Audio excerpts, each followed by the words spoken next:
Recently, you might have become aware of responses and choices that no longer match the old logic you once lived by, a detachment that seems to come too soon, a lack of interest that shows up quietly without conflict, a subtle urge to restart things you once struggled hard to protect. To the thinking mind, this can feel unsettling, even a little irrational. Yet, what you are moving through is closely linked to the energetic threshold we are approaching with 2026, a year one in numerology, the year of initiation, identity realignment, and quantum beginnings. A year one never starts on the outside. It begins by dissolving what no longer fits. The next cycle. This is why the change feels internal. First, you are not lost, unmotivated, or lacking direction. You are finishing an old energetic agreement before stepping into a new one. This is what a quantum rebirth feels like, when it starts at the level of identity, long before life visibly shifts. Most people expect transformation to arrive through chaos. They assume rebirth must appear as destruction, collapse, or crisis. But the deepest transformations rarely announce themselves loudly. They start as a quiet withdrawal of energy from the old self. Your nervous system gradually stops feeding patterns that no longer align with who you are becoming. Your focus drifts away from timelines that once defined you. Your emotional body begins loosening its hold on roles, relationships, ambitions, and fears that once felt inseparable from your identity. Nothing is wrong. Something is finishing. This is why 2026 already feels different, even though it has not yet arrived. Time does not move in a straight line. Within the quantum field, identity shifts first, and reality reorganizes afterward. What you are feeling is not a prediction, it is a preparation. The field does not wait for calendar years to initiate change. It begins rebirth the moment. Your inner frequency can no longer sustain the old version of you, and once this process begins, there is no true return, only integration. From a neurological view, this phase often appears as reduced attachment to dopamine-based goals. The brain starts favoring coherence over stimulation. You may notice less desire to chase outcomes and greater sensitivity to alignment. From a quantum view, this is the point where the observer releases an outdated identity, allowing probabilities linked to that identity to collapse. And spiritually, this stage has always been called the void, the space between who you were and who you are, remembering yourself to be. The void feels uncomfortable, not because it is empty, but because it is undefined. The mind craves certainty. It wants labels. It wants timelines. But rebirth does not provide those things immediately. Rebirth offers silence, and silence feels threatening to an identity that learned to survive through noise, effort, and constant self-definition. That is why many people mistake this phase for losing direction, when in reality, direction is being recalibrated at a level deeper than thought. If you feel less reactive, less attached, less concerned with explaining yourself, that is not withdrawal, that is coherence taking shape. If you've noticed that old fears don't grip you the way they once did, while new clarity hasn't fully settled yet, that isn't confusion. It's the old identity dissolving more quickly than the new one can completely stabilize. The quantum field is already responding to this shift. What feels like nothing occurring is actually everything rearranging beneath awareness. A quantum rebirth does not require you to become someone else. It asks you to stop acting out who you were never meant to be. That is why it so often starts with stillness. The field has to clear before it can lock into a new signal. The nervous system must release hyper-alertness before it can trust expansion. The mind has to loosen its hold on identity before awareness can reorganize around truth. This is why trying to force clarity right now only creates resistance. Rebirth cannot be rushed, not because it moves slowly, but because it is exact. The universe is not testing you, it is recalibrating you. And recalibration feels quiet, internal, and nearly invisible at first. There are no fireworks. There is space. There are no instructions. There is an inner knowing of enough being enough, of old cycles, old compromises, old versions of yourself that no longer fit. What matters to understand is this. When a rebirth begins, reality has not stopped. It has paused for precision. The field is waiting for your identity to fully release what it has outgrown so it can reorganize around what is forming. That's why so many people feel as if they're standing at a threshold right now, not moving ahead, not moving back, simply standing. That standing is not stagnation. It is integration. And if you're experiencing this, you're not alone, but you're early. Not everyone senses a rebirth before it becomes visible. Those who do are usually the ones whose identity shifts first before circumstances follow. 2026 does not create this rebirth. It reveals it. The process is already underway. In the next part, we'll explore why. 2026 is not just another year, but new frequency and why. Your life will not respond to it the way it responded to any year before. What you're sensing about 2026 has little to do with time and everything to do with frequency. The human mind is conditioned to view years as markers, as pages on a calendar that turn and somehow reset life. But reality does not reorganize itself through dates. It reorganizes itself through coherence. And when coherence reaches a critical point, entire timelines begin to restructure, quietly, deliberately, and often long before the outer world reflects the change. This is why 2026 already feels present, not emotionally, but energetically. You are not waiting for it. You are tuning to it. In quantum language, the future is not something you walk toward. It is something you resonate with when enough internal conditions align. The nervous system, the brain, and the energetic field begin to synchronize with a new baseline. That baseline does not arrive as excitement. It feels more like inevitability, like something that no longer requires questioning. From a scientific view, this kind of shift mirrors what occurs when complex systems reach a phase transition. Water does not slowly turn into ice. It reaches a precise point, and its entire structure reorganizes at once. Consciousness functions the same way. Identity gathers small adjustments over time, but transformation happens when a threshold is crossed. 2026 represents that threshold not because of astrology or symbolism, but because a collective and personal recalibration has been forming beneath awareness for years.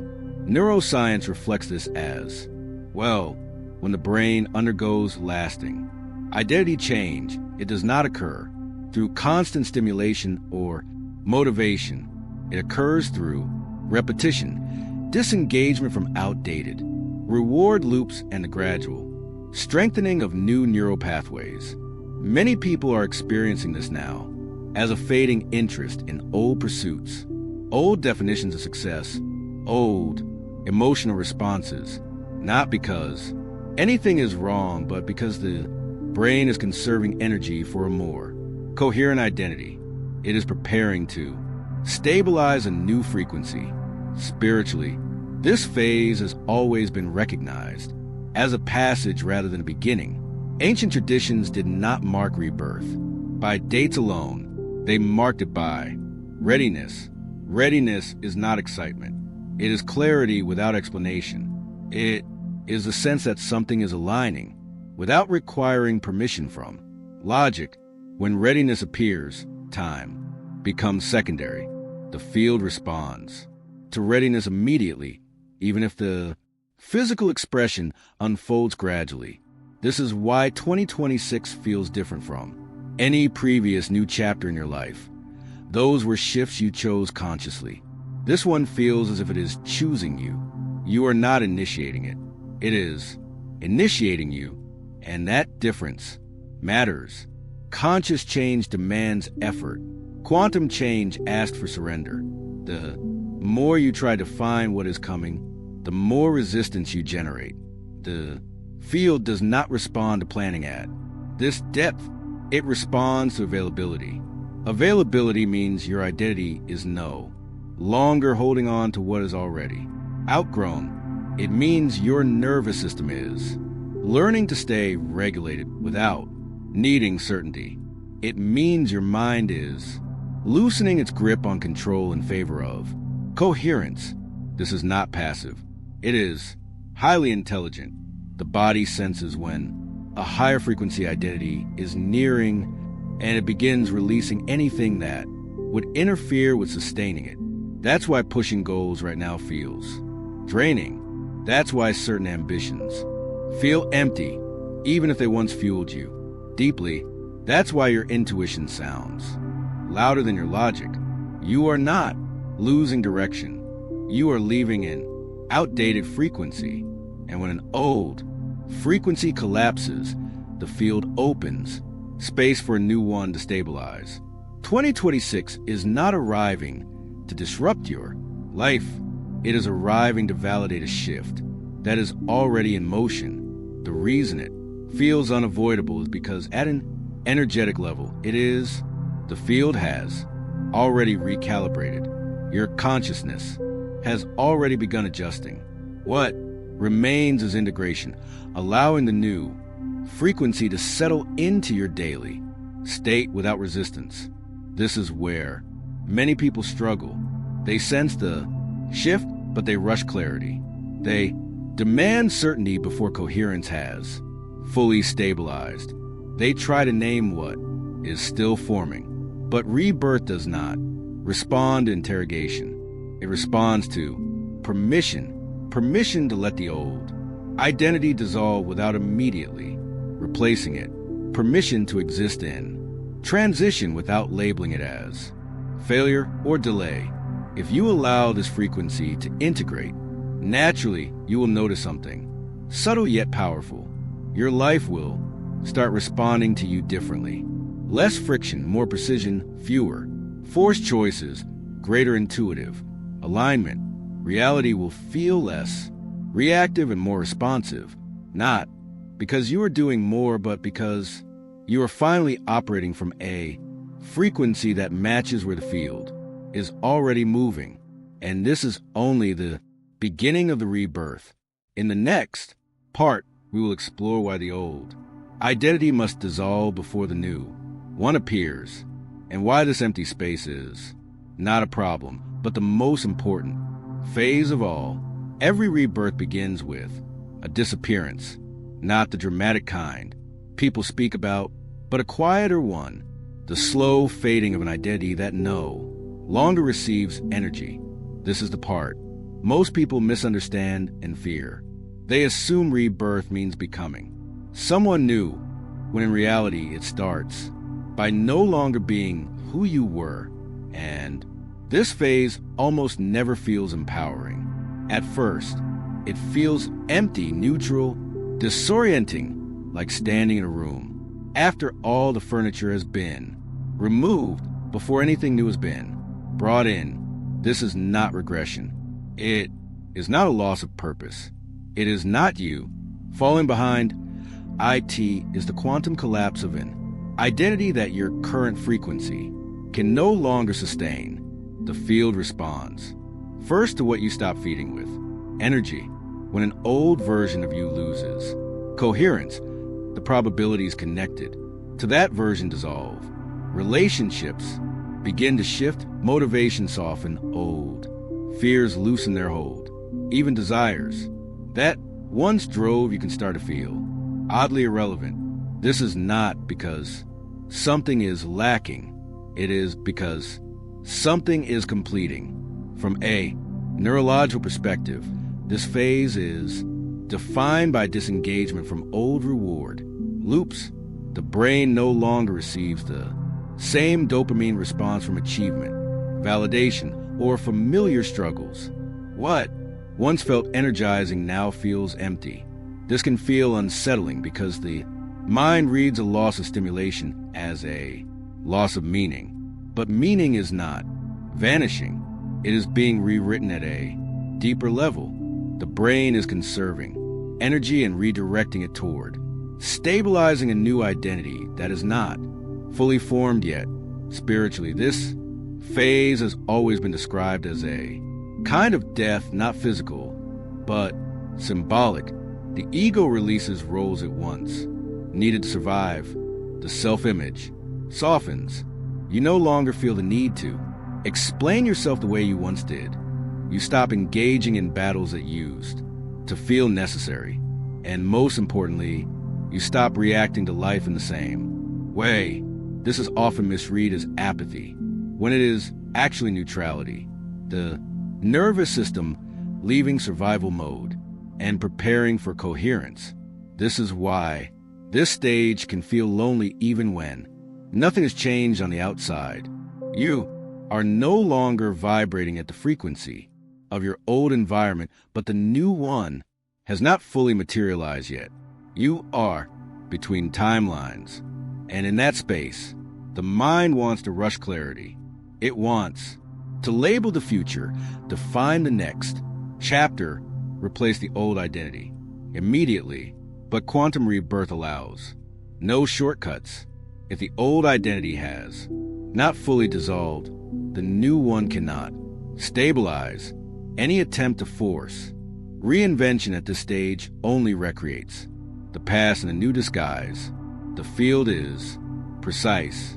It waits for completion before expansion, and completion requires stillness. This is why doing nothing right now can feel strangely productive.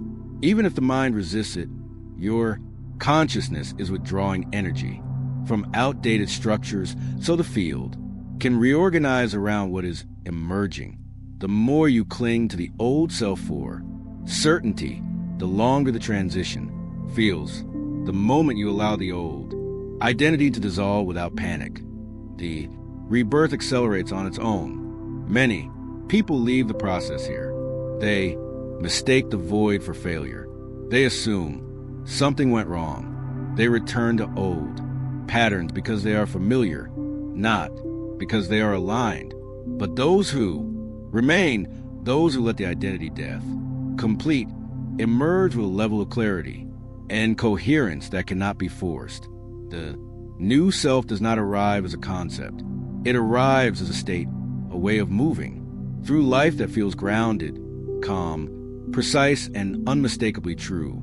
If you are experiencing moments of emotional flatness mixed with sudden clarity, or detachment paired with deep inner knowing, this is why the old self is no longer running the system, but the new one has not fully taken control yet. You are not lost. You are unoccupied. And that openness is exactly what allows the quantum field to recalibrate your trajectory without interference. The most important thing to understand is this: nothing real is being taken from you. Everything dissolving was supported by a version of you that you have already outgrown. The field is not stripping you, it is freeing you. And the space that feels uncomfortable now is the same space that will soon hold a more coherent, powerful, and authentic version of your life. In the next part, we will explore why rebirth is not about becoming someone new, but about remembering who you are and how to anchor that remembrance so it does not fade once life accelerates again. A true rebirth is never about building. It is about remembering. The mind believes change means adding something. New habits, new goals, new identities, new labels. But the quantum field does not respond to what you add. It responds to what you uncover. What you are moving through right now is not the creation of a new self, but the peeling away of layers that were never truly you. The rebirth feels quiet because truth does not require force. It settles. It aligns. It stabilizes. That is why as the old identity falls away, the new one does not arrive through effort. It arrives through recognition. There's a calm sense of this feels. Right that does not need justification. A clarity that carries no urgency. A grounded presence that is not dependent on circumstances. This is the mark of remembrance. The moment your consciousness realigns with a version of you that existed before conditioning, before survival patterns, before you learned to perform for safety. From a quantum view, remembrance is coherence. It is the moment your internal signal becomes clean again when you stop broadcasting fragmented identities. The field responds with precision. Your life begins reorganizing around simplicity. Instead of struggle, choices become clearer, not because you know more, but because you are no longer divided. Internally, action feels natural rather than forced. Rest feels valid instead of earned. And creation starts flowing from alignment, not effort. Spiritually, this phase has always been honored through ritual, reflection, and intentional anchoring, not to create change, but to hold it. This is where many rebirths falter, not because the awakening was unreal, but because it was never stabilized. Life accelerates. Again, old environments reappear. External pressure increases, and without anchoring, the nervous system slips back into familiar patterns. The rebirth fades not because it was false, but because it was never integrated. This is why rebirth requires practice, not motivation. It requires a consistent way to return to coherence, to record your internal shifts, to work consciously with language, intention, and presence. Writing is not only expression, it is neural encoding. Symbolic practices are not superstition. They are tools that speak directly to the subconscious and the field. When used with intention, they train your identity to remain aligned even as reality begins moving faster around you. A quantum rebirth that is not anchored becomes a memory. A quantum rebirth that is integrated becomes a new baseline. And 2026 is not asking you to awaken. That is already started. It is asking you to stabilize who you are becoming so the field can build around you without collapse. This is a distinction between a temporary shift and a lasting transformation. If you feel this rebirth unfolding, the most important question now is not what comes next, but how do I hold this frequency? How do you move through everyday life without losing the clarity you've touched? How do you translate subtle awareness into embodied presence? How do you keep remembering who you are when the noise returns? This is exactly why I created Quantum Rebirth 2026, not as motivation, not as theory, but as a structured initiation into the phase you are already entering. Quantum Rebirth 2026 is an ebook designed to guide you through the inner transition that occurs when an old identity collapses and a new frequency begins to stabilize. It walks you through the rebirth process step by step, helping you understand what is happening psychologically, neurologically, and energetically, so you don't misread this phase or abandon it midway. It exists to bring clarity, grounding, and direction during a moment that often feels quiet and undefined. Alongside it is a quantum grimoire, not as something mystical in a fantasy sense, but as a practical tool for anchoring identity shifts. The grimoire is designed to help you encode intention, stabilize coherence, and work consciously with your inner state through writing, reflection, and symbolic practice. This is how rebirth moves from being an experience to becoming a baseline. This is how the nervous system learns to sustain the new frequency instead of reverting to the old one. Together, they are not about manifesting more things. They are about becoming stable in who you are becoming. So, reality can reorganize around you without resistance. They are created for this exact phase when you are no longer who you were, but not yet fully embodied as who you are. If you recognize yourself in this moment, if this rebirth feels familiar rather than exciting, then these tools were made for you. You don't need to rush. Just feel into it. The link to Quantum Rebirth 2026 and the Quantum Grimoire is waiting for you in the pinned comment. You are not trying to change your life. Your life is already changing, and now you are simply learning how to hold it.